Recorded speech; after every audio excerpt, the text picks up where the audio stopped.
Good morning, good morning. Very special day. Today, my birthday. Thank you very much.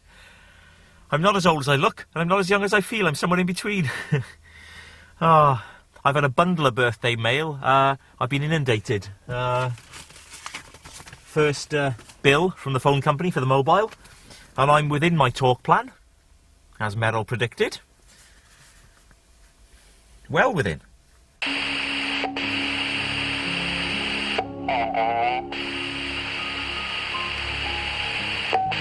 Nothing from the boys as yet. Not a problem at all, because there's always tomorrow. The greatest gift a man can have is his health. I mean, I've not been to a doctor in 6 years. It's just the way I am genetically. This will be my first time in 6 years. My tummy's been a bit, I wouldn't say anything, but it is, in a confined space, a bit antisocial. Declan asked if I was worried. I said, it's my tummy. I mean, what's the worst it can be, Trapped wind. It was alright, actually. They took some blood. Just dizzy. Not confused. They want me to come back this afternoon, which is ideal, because I have an appointment with Mr. Redford, my solicitor, at lunchtime.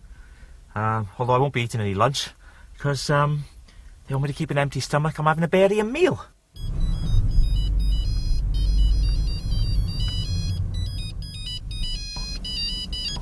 Hello?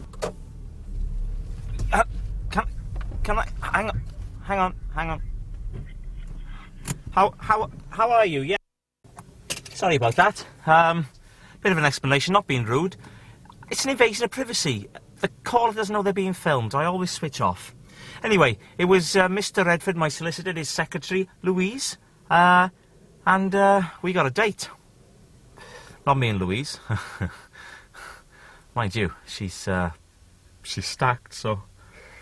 No, a date for the divorce hearing. 18th of April. So it's all starting to happen. Which is good. Which is very good.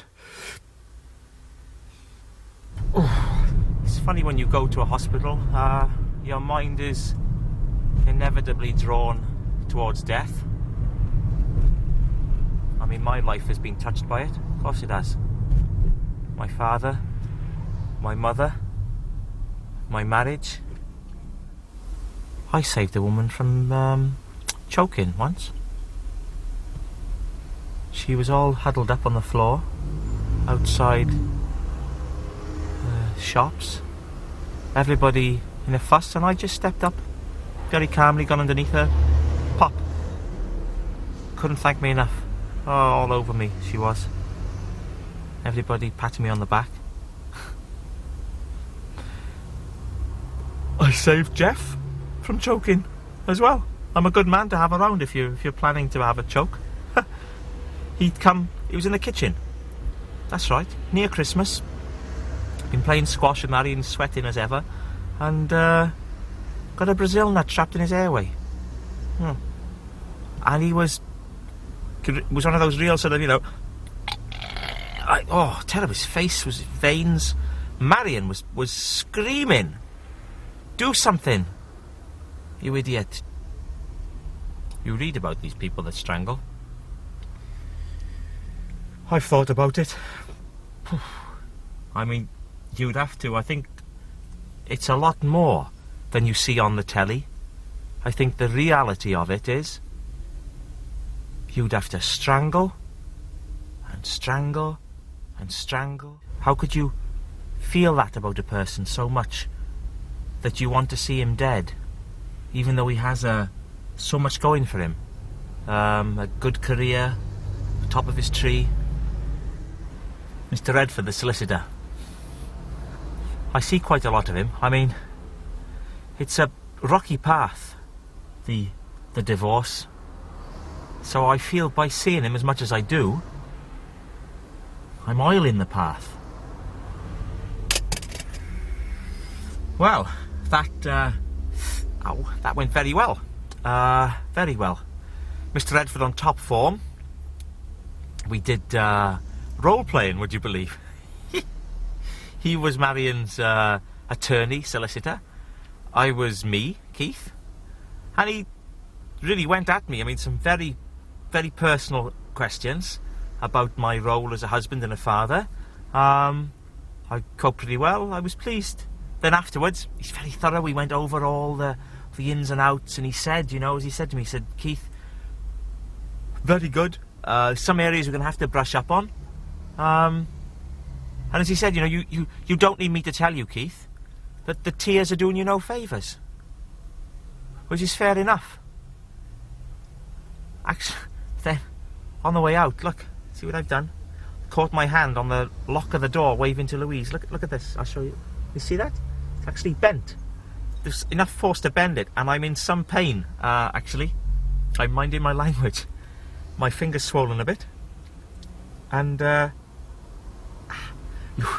Louise said, you know, she said take the ring off. But, I think it'd be bad luck.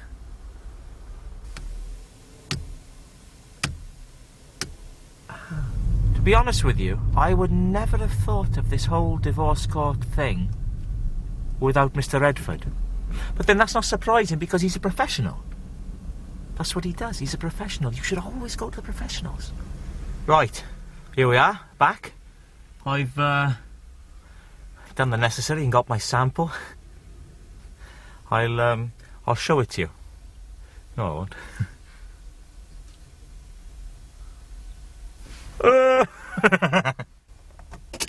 Well, a packed second half. They brought on my barium meal. I didn't ask for seconds. They prodded about a bit, to no avail, and then in the dying minutes, on comes Chief Consultant Anderson, and, as predicted, trapped wind. Bit of a wasted day, really.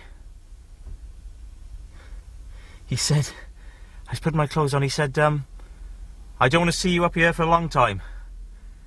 I said, don't worry, you won't. The last thing I want to do, nurse, is lose the finger. So, I am proposing a radical medical manoeuvre. The pliers, please.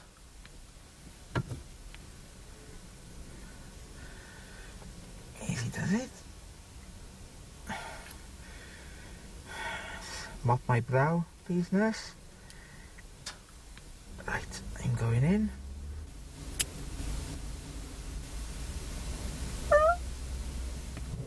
Good morning, good morning.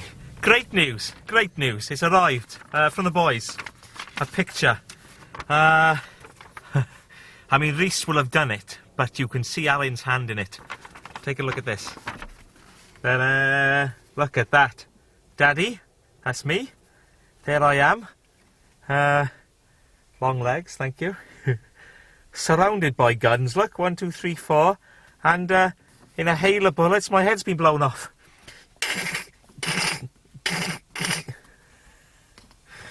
Oh, I think that's how they see me. Bit of an action hero.